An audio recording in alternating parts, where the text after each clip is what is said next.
Eu me tornei palestrante ao longo desses anos. A minha história de palestrante talvez seja uma história um pouco diferente da história de outros palestrantes. Há 31 anos eu sou educador. Faz exatamente 31 anos que eu estou dentro da escola, dentro da sala de aula. Mas por volta do ano 2000, eu fui percebendo, dada a quantidade de convites, que eu deveria fazer uma escolha, ou para me tornar palestrante de verdade, ou para eu esquecer aquela história de palestrante e permanecer na sala de aula, lugar que eu gostava muito e era muito feliz. Eu me lembro de uma coisa interessante da cantora Ivete Sangalo, que uma vez perguntada a ela sobre qual era o trabalho que ela executava, qual era o trabalho dela, e ela respondeu: eu sou uma cantora de axé. E aí completava ela naquela entrevista: podem me chamar para cantar Tom Jobim, eu canto. Podem me chamar para cantar sertanejo, eu também canto, mas eu sou uma cantora de axé. Na época que eu ouvi isso, eu achei interessante porque todos nós que começamos no mundo das palestras, nós começamos por acaso. Nós estamos lá, somos advogados e damos algumas palestras. Somos médicos e damos algumas palestras. Somos dentistas, somos enfermeiros e damos algumas palestras. Eu era professor de sala de aula e dava algumas palestras. Mas eu queria fazer uma escolha e eu tinha essas duas possibilidades. Permanecia na sala de aula da educação básica, que era o espaço que eu ocupava e era muito feliz, ou fazia essa mudança para o universo da palestra. E foi isso que eu fiz. Hoje, depois de 18 anos, o Brasil apresenta uma realidade bastante diferente para esse universo de palestrante. Eu tenho histórias incontáveis, infinitas sobre palestras, nos 27 estados brasileiros, considerando o Distrito Federal. Já pisei e já trabalhei em todos os estados brasileiros como palestrante. Para mim, hoje é a minha profissão. Ao modo da cantora, quando alguém me pergunta: o que é que você faz? Eu digo: eu sou palestrante. Mas esse eu sou palestrante requer, na minha história, no meu caso, um compromisso que eu não tinha. Eu sempre fui um bom aluno, ou seja, sempre fui um bom aluno no sentido de cumprir com aquilo que me pediam. O professor me dava um trabalho de 20 páginas e me dava um prazo e eu entregava aquele trabalho. Foi assim durante a graduação, foi assim no colégio interno onde eu fiz ensino médio, foi assim no mestrado, foi assim no doutorado. Eu sempre busquei cumprir com aquilo que me pediam. Eu estava matriculado num curso, os professores diziam o que é que era preciso ser feito, eu fazia e eu concluía aquele curso. Para eu me tornar palestrante, esta foi a primeira coisa que mudou na minha vida. Por quê? Porque a partir do ano 2000, ninguém mais me ensinou coisas por essa obrigatoriedade da matrícula. E eu passei a descobrir qual era a importância da autoformação, do autodidatismo. Eu aprendi neurociência sendo autodidata. Eu aprendi muito de educação sendo autodidata. Eu aprendi sobre psicomotricidade sendo autodidata.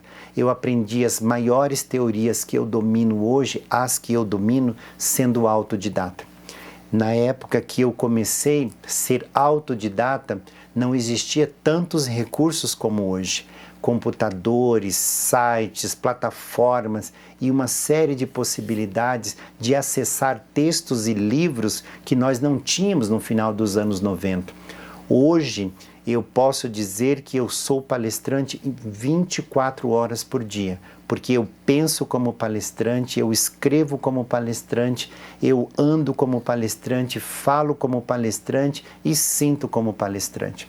O que isso quer dizer? É uma formação ininterrupta.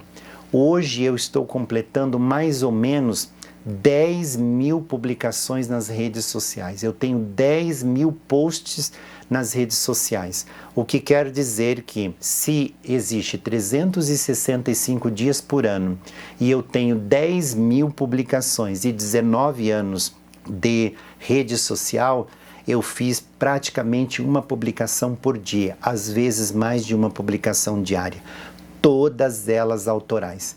Não há na minha rede social, em nenhuma rede social, qualquer publicação que eu tenha feito uma cópia ou que eu tenha simplesmente compartilhado. As 10.000 publicações que eu tenho nas minhas redes sociais foram todas escritas antes num caderno com caneta, depois foi produzido o post em alguma plataforma ou em algum mecanismo e depois publicado a todos. Eu escrevo diariamente, eu estudo diariamente e eu penso diariamente sobre esse mercado, sobre essa minha profissão e sobre esse meu ofício dentro da educação. Hoje eu sou um palestrante cujo meu ofício é ventar ventos, ventos de sonhos, ventos dos impossíveis, ventos dos inacreditáveis, vento dos distantes. Eu trago teorias, eu trago possibilidades, eu trago olhares que muitas vezes não estão sendo vistos ou percebidos. E eu estou cada vez mais simplificando esse meu discurso de palestrante para que eu possa atingir o maior número possível de pessoas. Quando eu comecei a ser palestrante, eu tinha um discurso acadêmico de um doutor recém-preparado pela universidade. Ao longo desses 18, quase 19 anos, eu fui transmutando o meu discurso, eu fui aliviando o meu discurso e não facilitando. Aliviando no sentido de que eu fui buscando me fazer compreender por pessoas de toda a natureza, de todo tipo de cultura, em todo tipo de contexto social, em todos os níveis da aprendizagem ou da intelectualidade. Além disso, para mim é um desafio muito grande lidar com as diferenças gigantescas que o Brasil apresenta. Hoje eu percebo que esse universo de palestrante tem sim o seu valor. É uma profissão que não tem curso superior, uma profissão que não tem uma formação específica. Ninguém prepara um palestrante para as questões psicológicas que ele enfrenta. Muitas vezes você enfrenta um público de 1.000, 2.000 pessoas que não concordam com aquilo e nesse just in time há muito desgaste, mas não há preparação para o palestrante nesse sentido. Muitas vezes o palestrante é convidado para trabalhar numa secretaria e ao chegar lá, o secretário de educação ou a secretária de educação brifam, orientam. Eu quero que seja dito isso, dessa forma e dessa forma. E como é que a gente faz com 1.500 pessoas ali na frente e uma pessoa pedindo, para não dizer obrigando, que você diga tais coisas? Não há preparação para isso. Muitas vezes nós lidamos com maus pagadores, prefeituras, instituições que não nos pagam. Ficamos meses e até anos sem receber por pagamentos, mas isso não impede que o trabalho tenha sido entregue, porque nós palestrantes trabalhamos primeiro e recebemos depois ou muito depois, em alguns casos nunca. Nós palestrantes muitas vezes somos recebidos da maneira mais esquisita que existe. Imagine vocês que eu moro em Curitiba, no Paraná, e muitas vezes eu preciso fazer 8, 10, 12 horas de viagem entre ônibus, avião e carro para chegar no município. E ao chegar no município, não tem um hotel, não tem alimentação, não tem conforto, não tem dignidade. Mas mesmo não tendo dignidade, mesmo não tendo alimentação, mesmo não tendo conforto, a prefeitura monta um palco, em cima desse palco tem um microfone e você, depois de ter viajado 12, 13 horas, 10 horas, sem almoço, sem descansar, você precisa agradar, precisa transmitir o seu recado e precisa deixar aquela 1h30 de uma forma que possa desdobrar em questionamentos, em possibilidades, em sonhos. Tudo isso, e para tudo isso não existe formação. O palestrante não tem uma qualificação, não tem uma preparação psicológica ou mental ou intelectual. Cada um faz do seu jeito. E como é um mercado, um universo, há de todo tipo. Há pessoas que fazem isso somente pelo dinheiro, há aqueles que fazem somente pelo altruísmo, pela vontade de dividir com as pessoas, há aqueles que fazem pelas duas situações e há aqueles e aqueles. Com isso eu quero dizer que, a partir de agora, nós estamos vendo muitas pessoas, muitos educadores sendo tentados, né, sendo excitados para essa busca da palestra. Mas antes do brilho, antes da glória, há muito trabalho. No meu caso, 31 anos de estudo, um doutorado, 74 livros publicados, 4 continentes diferentes trabalhando e ainda sigo pesquisando, estudando e trabalhando. Se você de verdade pretende se tornar palestrante, é um universo da solidão, é um universo da autonomia, é um universo de muito trabalho. É necessário você lembrar que é preciso estudar sozinho, é preciso pensar sozinho, é preciso se autocriticar, se autoavaliar sozinho e é preciso se resolver sozinho também. Mas é um universo de muita alegria. Poder contribuir com educadores, poder contribuir com sala de aula que eu nunca pisei. Eu sei que os meus ensinamentos, as minhas palestras, os meus cursos vão parar em lugares que eu nunca pus o pé, em salas de aula que eu nunca imaginei, em cantinhos que eu jamais sonhei. Essa é a dimensão do palestrante. Essa é o ofício, o balizamento que norteia o trabalho de um palestrante.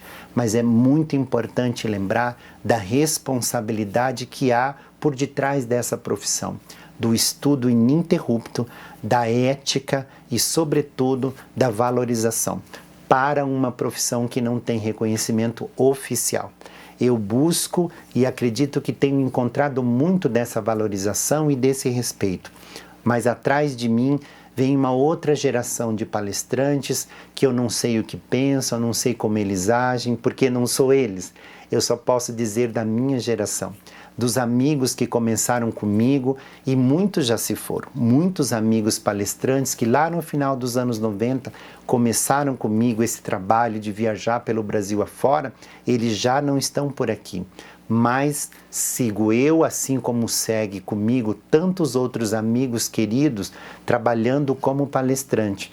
Mas virou uma profissão nos últimos 2 décadas, né? Mais ou menos nesses últimos 20, 30 anos, nós saímos de um trabalho temporário ou de um trabalho feito em fim de semana ou feito de vez em quando para uma profissão verdadeiramente. Hoje o palestrante é um profissional que tem equipes, né? Muitos têm equipes, que tem assessores, que tem auxiliares, que tem uma série de pessoas por detrás. E há outros palestrantes como eu, que só tem eu, ou seja, tem de toda a natureza, mas é um mercado em profissionalização constante. Portanto, se você pretende se tornar palestrante, se você pretende se dedicar a esse ofício, seja bem-vindo. O espaço é de todos e há espaço para todos. E não se esqueça nunca que educar é um ato de persistir com delicadeza.